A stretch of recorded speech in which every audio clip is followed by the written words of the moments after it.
Saudara-saudara yang saya kasihi, kita akan bersama-sama membaca surat 2 Petrus pasal yang kedua ayat 8 dan ayat yang ke-9 yang berbunyi demikian. Sebab orang benar ini tinggal di tengah-tengah mereka dan setiap hari melihat dan mendengar perbuatan-perbuatan mereka yang jahat itu, sehingga jiwanya yang benar itu tersiksa.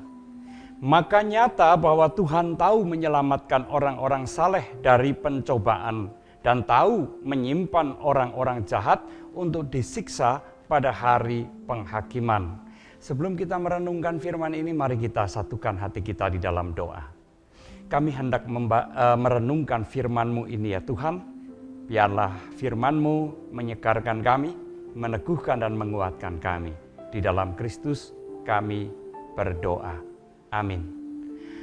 Saudara yang saya kasih dalam Tuhan Yesus Kristus, benarlah apa yang dikatakan oleh kebanyakan orang.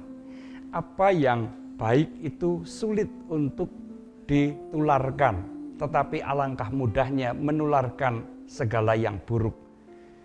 Dan itu nyata sekali di dalam kehidupan kita, dalam kehidupan manusia di tengah-tengah dunia ini. Manusia itu lebih gampang meniru apa yang buruk dan jahat ketimbang meniru apa yang baik.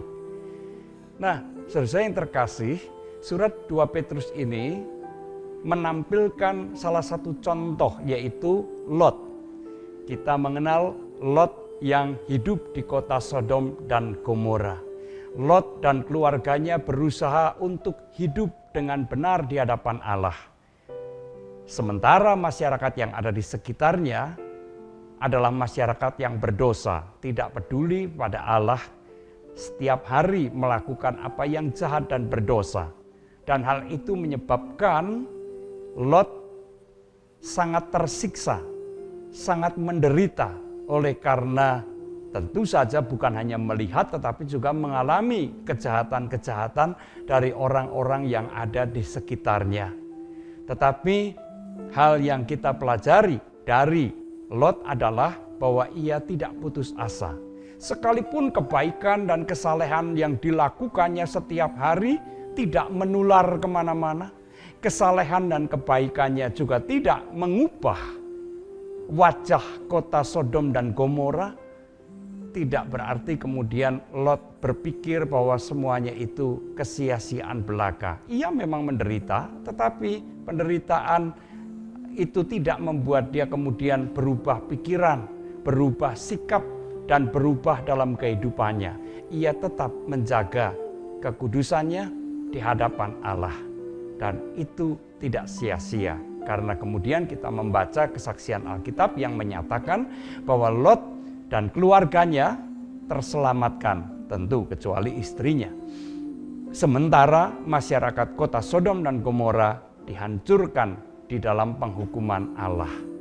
Saudara yang terkasih di dalam Tuhan Yesus Kristus, pelajaran dari kisah hidup Lot ini juga penting bagi kita semua. Karena kita mungkin juga selama ini berusaha untuk hidup baik, hidup benar di tengah-tengah masyarakat yang mungkin tidak peduli, atau di tengah-tengah atau di orang-orang di sekitar kita yang tidak peduli pada kehendak Allah. Kita mungkin merasa menderita karena ternyata kebaikan kita tidak menular. Sementara yang buruk-buruk begitu gampang menular dan diikuti oleh banyak orang. Tetapi saudara yang saya kasihi, firman Tuhan ini mengingatkan, mari kita belajar dari Lot. Lot yang setia, ia terselamatkan. Sementara mereka yang beranggapan bahwa kejahatan, dosa itu tidak masalah, toh tidak ada penghukuman dari Tuhan, ternyata memiliki pikiran dan pendapat yang keliru. Saatnya tiba, Tuhan menghukum mereka dan kesempatan untuk bertobat itu pun sudah hilang. Saudara-saudara yang saya kasih dalam Tuhan Yesus Kristus, marilah kita sebagai orang beriman juga senantiasa berusaha menularkan apa yang baik. sekalipun belum tentu kebaikan itu sungguh berpengaruh pada orang-orang yang ada di sekitar kita. Tetapi jangan kita putus asa. Tuhan tidak menutup mata atas segala apa yang kita lakukan. Ia akan senantiasa memelihara, memberikan kekuatan kepada kita untuk tetap berjalan di jalan Tuhan. Tuhan memberkati kita semua. Amin. Mari kita kembali berdoa. Biarlah firman-Mu ini senantiasa mengingatkan kami bahwa Tuhan melihat, peduli, dan memperhatikan anak-anak-Mu yang berusaha untuk hidup baik dan benar, setia dan patuh kepada kehendak-Mu. Sehingga kami pun tidak pernah akan berubah pikiran, melainkan justru semakin diteguhkan untuk terus berjalan di jalan Tuhan. Di dalam Kristus kami berdoa. Amin.